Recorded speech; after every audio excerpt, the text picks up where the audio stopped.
Hello guys, I saw this video and this is very important that the US government, the congressmen are now discussing about Nigerian breakage.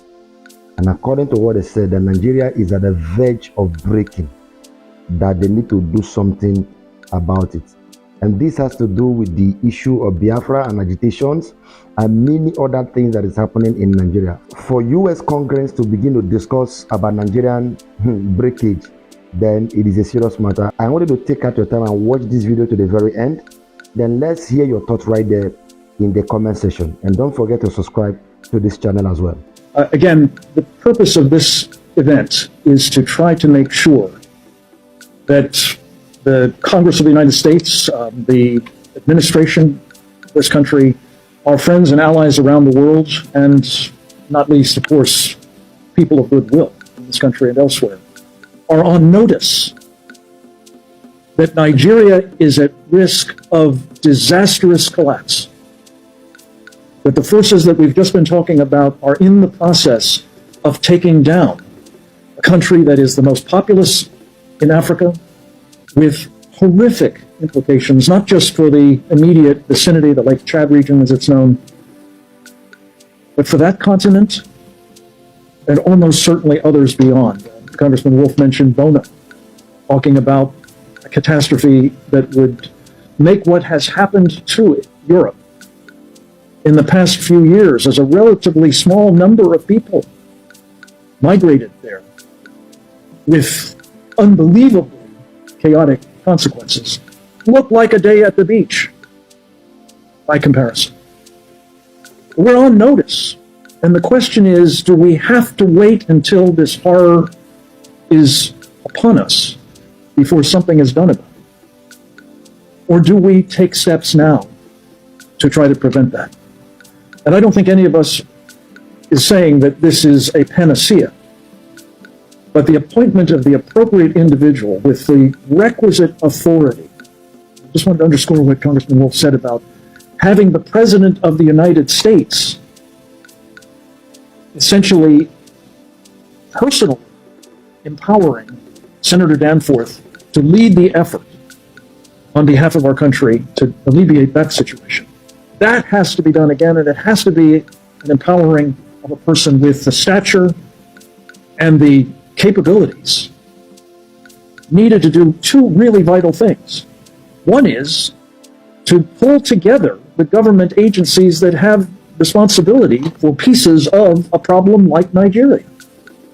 The Defense Department, as well as, of course, the State Department, USAID, the UN mission of the United States, the National Security Council, and others, to come together with a common, appropriate, and much-needed policy approach. And then secondly, at least as importantly, to be able authoritatively to represent what that approach is to the government of Nigeria. So they know who they're dealing with. They know that this is, in fact, the policy, and they can't go, looking for people who will provide some sort of alternative that might not require as much of them. So it's those two vitally important things that have to be done. And on behalf of, again, the Save the Persecuted Christians Coalition and team, I just want to say I think this is a moment of truth, a moment when we will find a difference being made by an administration that is about making a difference on behalf of religious freedom and those who are being denied it around the world. And let me just take a moment to say, as bad as this situation is, it is just one of the areas in the world in which particularly Christians are suffering. By some estimates, it's as small a number as 215 million Christians being brutally persecuted. By others, it's as high as 500,000. Excuse me, 500 million. This is on our watch. It is unconscionable. It must be challenged, contested, and if possible, stopped. And that's what this coalition is about. And I pray that we will be able, with the help of people like Congressman Estes and Congressman Wolf and the Archbishop and our coalition and countless others, to see this problem sorted by the appointment at the earliest possible moment, preferably by the end of this year, because these elections are approaching, of an individual with the requisite authority of the President of the United States and the assignment of making both the U.S. government policy coherent and clear and effective, and communicating that, again, authoritatively to the government of Nigeria, who in the end is ultimately responsible for preventing this catastrophe. Yeah, indeed, Nigerian government is responsible ultimately for preventing this catastrophe. That was the word he ended with. But truly, can Nigerian government actually prevent this catastrophe? These people that pretend as if they don't care for the people, it seems nobody cares for the citizens of Nigeria. Do you even think that this country can hold for a very long time? Because there is nowhere that anybody is happy. There are a lot of agitation in all the parts of the country, the eastern parts, the southern part, the northern part of the country. Even the recent reform that President Tinubu is trying to do, the northerners, they are agitating because they seems not to like it because it doesn't favor them. All right, because this is a region that don't bring anything, they don't produce anything, but they share more. So the sharing formula is what Tinubu is changing. That is the major thing that is making them to agitate. And every one of them now just a para because they don't like it. So guys, what do you think about this whole story? Drop it right there in the comment section. And don't forget to subscribe to this channel and share this video. God bless you. See you next time. Yeah, good morning, Mr. Christian. Simon Ekpa get people that are lobbying for Biafra, and it is a plus. The way Simon Ekpa is going international, and it seems he's making this agitation a serious international issue by employing international lobbyists to make sure that Biafra is recognized at the world stage. Let's get a reaction. Now, thank you for that wonderful question, the anchor of this good platform. First and foremost, I want to say Simon Ekpa has come out to say, or has outlined countless times, that he said that the Nigerian government cannot win Biafra with a barrel of gun for the second time. Now when he said that, see, Nigerian government cannot win Biafra with a barrel of gun, it means that nobody needs to die for them to exit Nigeria. Now, Ojukwu fought Biafra in a different dimension. Now, nnamdikanu did it via his own dimension. So Ekpa is taking it globally. And now, we've seen world body recognize Biafra. We've seen the UN and then some other global body have come out to endorse the Biafra struggle. So kudos to him, it is a plus. Some persons have come out to say that Simon Ekpa should be discredited, the likes of Ohanes Ndigbo and that of the southeastern governors. But my question is that you said Simon Ekpa should not be taken serious. Then who should be taken serious?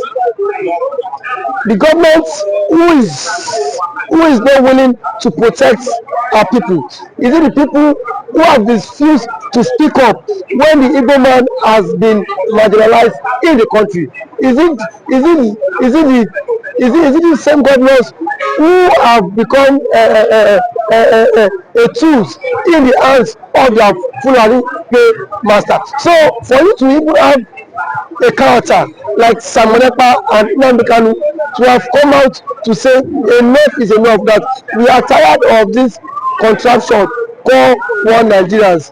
It shows that these people have this mindset that, see, they can no longer be the slave. So for him to have even gone as far as to hire lobbyists that will speak on behalf of Biafra in the world in the UN summit, to me it's a plus, and that alone, the voice of Biafrans will be heard globally, and the voice of an Igbo man is also being heard globally. Now let me take it back the line. When Southern Sudan and South Sudan wanted parted ways, nobody killed each other. Nobody go through the route of violence. It was done amicably. So Samonapa is doing it amicably for him to convince world leaders that this thing is possible. And why the government of the day, the present government of Nigeria, are not seeing it that way. Thank you. You can also Should the government, should the Nigerian government be worried about this? why would they be worried? The same people have sent assassins to kill Samonepa. Now only he has escaped. So see, one thing about it is that the government of the day, they are panicking. There's panic. You know what it is now? For a particular tribe, for a major tribe to exit your country, you know how an Igbo man is. You know the investment of an Igbo man is in the country. Now imagine in Nigeria without an Igbo man. Let's just imagine that. I mean, dominance. That means the Hausa man would now dominate virtually every government parastatals in Nigeria. So now the reason why the Igbo man is still believe that's Nigeria is because the Igbo man is still in the contraption called Nigeria. But eventually, if the Igbo man leaves, my brother, the Yoruba man will know the true meaning of Nigeria, and then we now know who owns Nigeria. Just like what Angwabula said, he said they are not scared of the Igbos parting, exiting Nigerians. That was what he said. He said they are not scared. Indirectly, that means the other tribe would not have sense of belonging in the country. And we know it. We know it. I know it too. An African man now has the spirit of dominance. You cannot dominate him. If a Fulani man has the spirit of dominance, for you to dominate him, it will take ages. In terms of population, you cannot dominate them. So one thing is that Ojukwu foreseen this whole thing. That was why he championed this Biafra struggle. And now, gradually, it is now becoming a reality in this contraction called Nigeria. Now, there are some Igbo men are even tired of the system called Nigeria, just because they feel their brother is still in president. Now, my brother, I can bet you, come 2027, the Yorubas will be championing Oduduwa Republic more than the Igbo man. I can bet you that. That I am very certain of. Agitation. Yes, we will championing because it is certain when their president, when their brother is being kicked away from the presidency, already there is a plot, and which he himself cannot escape. The president himself knows that there's a plot, and then the big shots in the north are forming alliance. You know it. RFI, a powerful influence in the north, is not in the league. Sorry, is not in good terms with the president. And now nobody can take that factor. What RFI did. Or see that made Tinubu emerge as the president via his own influence. And then we have also the likes of Angulai, which is the chairman of the Northern Order Forum. He said, post election, that the Northern Order Forum supported Tinubu, but come 2027, Tinubu will not get their support. So what does that mean? Now so now if the average left person is not giving the vote, now where will they get the vote? It should come by 2027. The same thing the Yorubas have tagged the Igbos for. Now they will be the master mind of it, because I can bet you by 2027 Yoruba will stop. And that's the slogan that will continue to trend, is that we are tired of the country, we want to follow the suit of the Igbo man and exit the country. And then the Igbo man now will not take them, tag them for being unserious, because now that the Igbo man is championing for the exit, we are saying the Igbo man is not serious. There are claims that the Igbo man is not serious, but I can bet you when the system will also catch up with you then you will know why the Igbo man has been championing to exit Nigeria. Thank you for always coming.